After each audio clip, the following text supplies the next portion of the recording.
All right, welcome to this explainer. Today, we're demystifying the real practical building blocks of speaking French. You know, when you're picking up a new language, the absolute most useful things you can master right out of the gate are how to talk about the world around you and how to plan for what's coming next. So we're going to unpack exactly how to do that, giving you the tools to step off the plane in France and just start conversing. Here's our agenda for today. 1. Weather and seasons vocabulary. 2. Mastering the near future. 3. The imperative mood. 4. Sightseeing in Lyon. And 5. Forecasting and global climates. Let's get into it. Starting off with Section 1, Weather and Seasons Vocabulary, describing the world around us.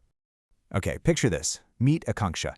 She's visiting France and she is absolutely freezing, complaining that it's a flaw because it's only 18 degrees Celsius.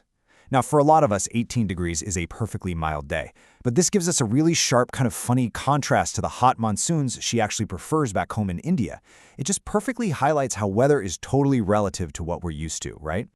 Now, if you want a brilliant memory trick for mastering these descriptive words, try connecting the seasons directly to colors. It's a real game changer. Notice how the white earth, the blanc snow, links instantly in your mind to hiver, or winter. Meanwhile, the bright green leaves, the vert, immediately signal printemps, the spring. Setting it up like this makes learning these terms so much more visual and honestly just intuitive. And look at how this breaks down depending on your literal coordinates. In a French January, il fait froid et il neige, it's cold, it's snowing, and everyone's hitting the slopes to go skiing. But in India, it's just simply froid, cold, no snow at all.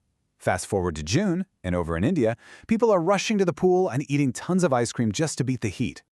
Moving right along to Section 2, Mastering the Near Future, Planning Ahead. Because let's be real, what good is knowing the weather if you can't plan around it? The crucial thing to grasp here is the simple formula of the futur proche, that literally translates to the near future.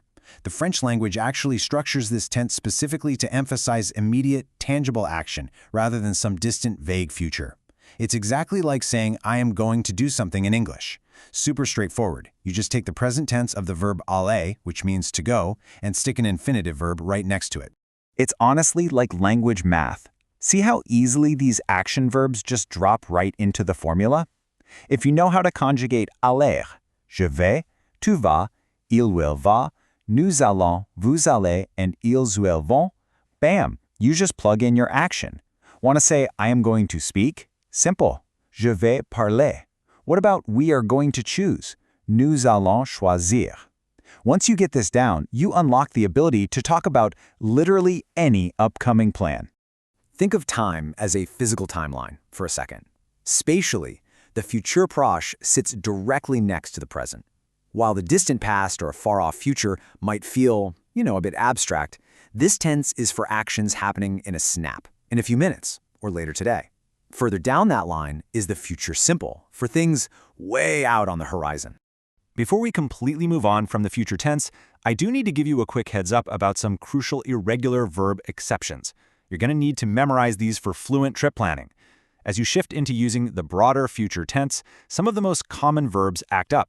Avoir, to have, becomes aurait. Être, to be, becomes serait. You just kind of have to commit these to memory. But once you do, mapping out the future is a breeze. Which brings us to Section 3, the imperative mood, giving advice and commands. So, we can talk about the future now, right? Let's learn how to actually direct it. Forming a command is incredibly easy, just 3 steps. First, take the present tense for you, to, us, nous, or the plural you, vous. Then, actually, scratch that, it's even simpler. You just take that present tense and completely drop the subject pronoun. What you're left with is your command. So, tu te dépêches, which means you hurry, just transforms into dépêche-toi, hurry up. Think about how you use this in real life. This is exactly how you give direct, practical advice to your friends. If a buddy wants to lose some weight, you might tell them, promène-toi tous les soirs, take a walk every evening. Or if exams are coming up, the advice is, ne regardez pas trop la télé, don't watch too much TV. It's direct, highly functional, and totally elevates how you converse. Section 4, Sightseeing in Lyon, applying our knowledge. All right, time for the climax of this explainer. Let's pull all of this together into a real scenario. Meet Denis. He's using the future tense to outline a seriously exciting trip. He's telling his friends he has to blow off the movies tonight, because tomorrow he and his cousin Pierre are leaving for Lyon. And get this, Pierre is a journalist, and he's going there to interview supermodel Naomi Campbell. No way, right? Now, while Pierre is busy working, Denis has his own sightseeing agenda, hitting two major cultural landmarks. First up, the Basilique de Fourvière. It looks quite austere on the outside, but it is richly decorated with mosaics and stained glass on the inside. Then, his friend Pauline asks if he'll catch a show featuring Guignol. Guignol is this famous, traditional marionette that represents the historical silk workers of Lyon. Check out how his itinerary stacks up those newly learned building blocks to structure his plans. Denis says he will visit the Basilica. He will go to the Roman theater. Come evening, they will hit up a typical Lyonnaise restaurant to taste local dishes, and then they will go to a cafe bar to listen to some jazz. He is absolutely nailing the Nous irons and Je visiterai future tense structures to map out this whole adventure.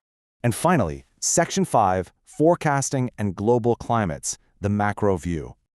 Let's zoom out from the city streets of Lyon. Way out. To understand the broader world, we've got to level up to advanced forecasting vocabulary, moving way beyond just hot and cold.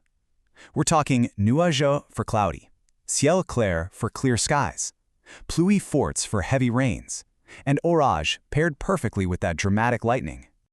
Now, this mock weather report right here, this is the ultimate test of our new skills, blending descriptive weather vocab with the future tense. It reads, the weather will remain very cloudy and humid for most of the day, with a possibility of thunderstorms in the evening.